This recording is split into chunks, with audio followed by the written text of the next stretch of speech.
If you had a day where nobody would recognize you?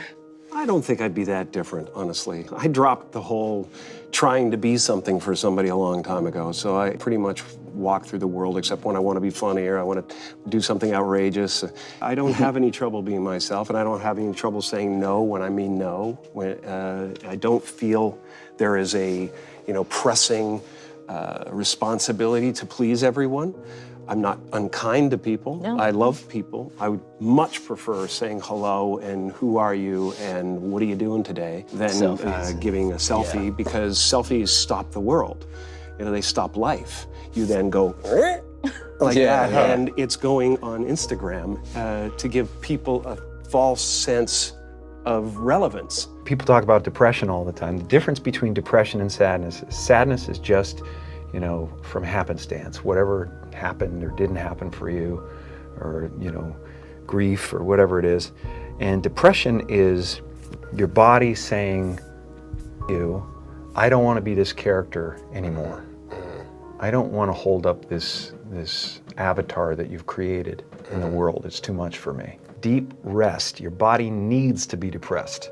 It needs deep rest from the character that you've been trying to play. I act because I'm broken in a lot of pieces, and acting gives me a chance to reconfigure those pieces into 1,000 different things that are positive for people to watch. Was there ever a moment where you first sort of realized, like, I want to be a performer. This is the thing that I want to do with my life? There was never any other choice. From the time that there was consciousness in the body, I was looking at a man named Percy, my dad, who was the most incredible character that you'd ever meet. If you met him for 5 minutes, you thought you knew him for 50 years. Wow.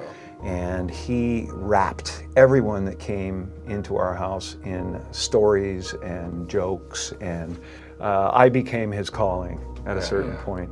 And he was always super behind me. But from the first time I can remember, him just lighting up the room, and him just like wrapping everybody in a story or whatever, and going, oh, that's the thing I want to do. That's what I want to be. My father could have been a great comedian, but he didn't believe that was possible for him.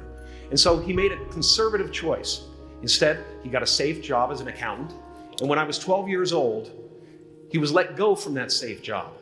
And our family had to do whatever we could to survive.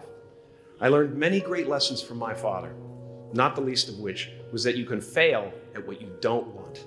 So you might as well take a chance on doing what you love. I watched the effect of my father's love and humor and how it altered the world around me. And I thought, that's something to do. That's something worth my time. It wasn't long before I started acting up. People would come over to the house and they'd be greeted by a 7-year-old throwing himself down a large flight of stairs. They would say, "What happened?" And I would say, "I don't know. Let's check the replay." I'd go back to the top of the stairs and come back down in slow motion. Now, fear is going to be a player in your life, but you get to decide how much. You can spend your whole life imagining ghosts, worrying about the pathway to the future, but all there will ever be is what's happening here, and the decisions we make in this moment, which are based in either love or fear. So many of us choose our path out of fear disguised as practicality. What we really want seems impossibly out of reach and ridiculous to expect, so we never dare to ask the universe for it. When I was about 28, after a decade as a professional comedian, I realized one night in LA that the purpose of my life had always been to free people from concern, just like my dad.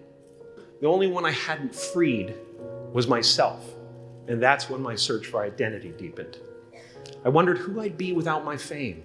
Who would I be if I said things that people didn't want to hear? Or if I defied their expectations of me?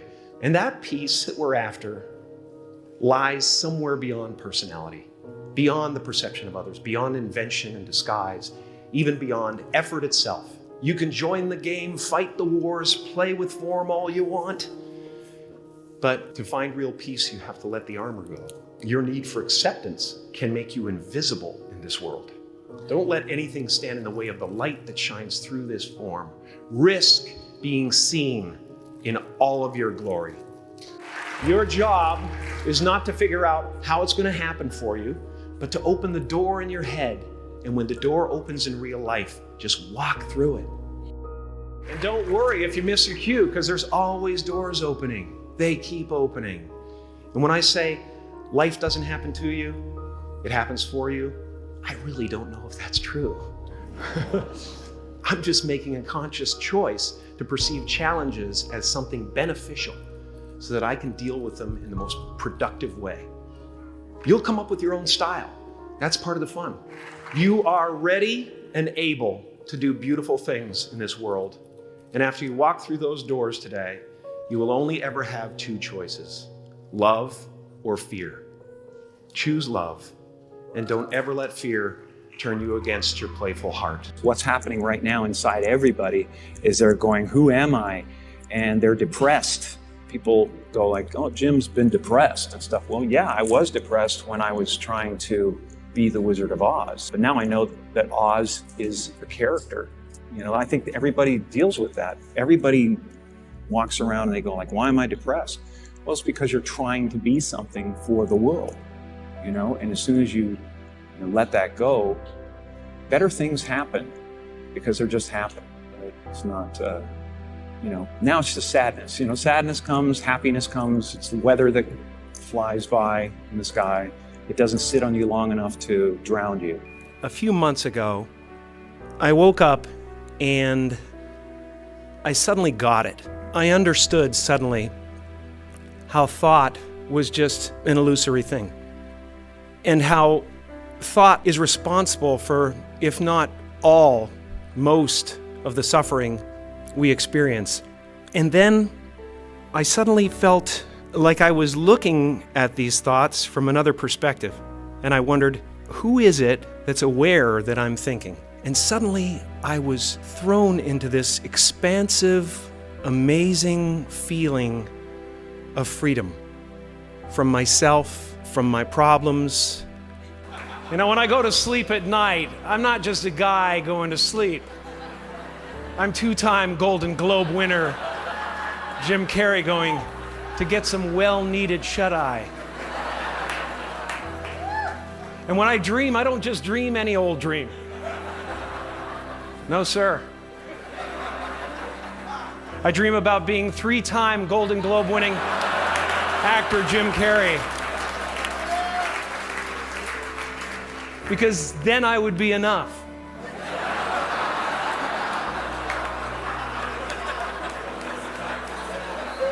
It would finally be true.